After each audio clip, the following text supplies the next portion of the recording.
Sober up. COVID-19 respects no national borders, no social bounds, no political systems, and no cultural values. It hits us just as hard. It levels the world. Facing the pandemic, it is not what happened matters. It is how we respond. For almost a month, it infected thousands in Wuhan in a day, and every hospital bed was occupied.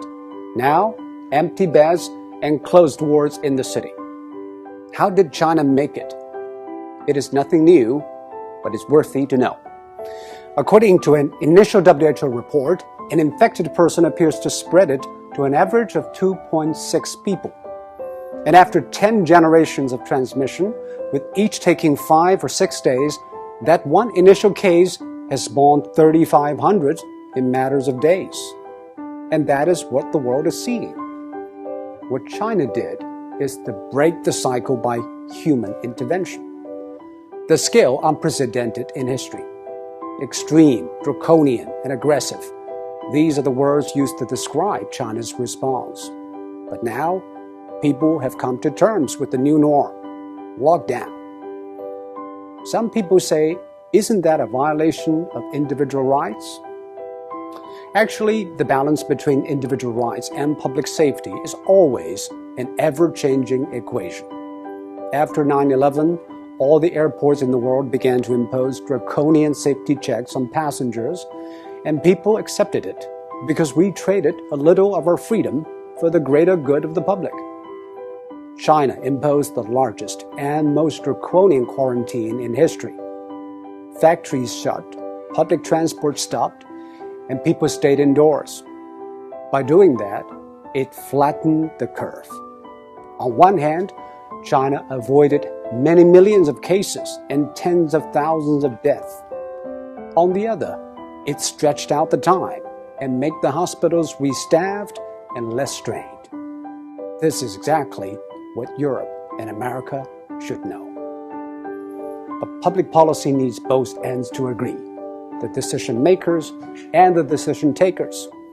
Quarantine is indeed extreme and extremely restrictive. It needs the people in lockdown to be honest and cooperative. I think what the people of Wuhan did was exceptional. They had the courage, tenacity, and resilience to stay housebound for days, weeks, and months. Most view the quarantine as a civic duty, and that is why it worked. Public health methods are universal. They either work or they don't. We are all human beings. Our epidemiology is the same, but we have different economies, demographies, and sociologies. Facing a global pandemic, every nation needs a new contract signed between its politicians, businesses, and the public.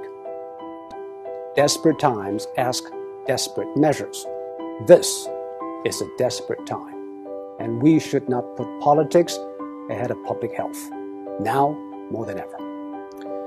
The new coronavirus has been claimed by ideologues. Donald Trump said it justified tighter border control. Bernie Sanders linked it to free healthcare, while in Singapore, every infection case is followed and dealt with. Bit by bit, every country is testing its methods through trial and error. Some paid a high price, and some set a high bar. We should all move ahead with humility. There is no decision without trade-offs, and most of all, there's nothing without skin in the game. And now, the whole world has learned, or is learning, to play.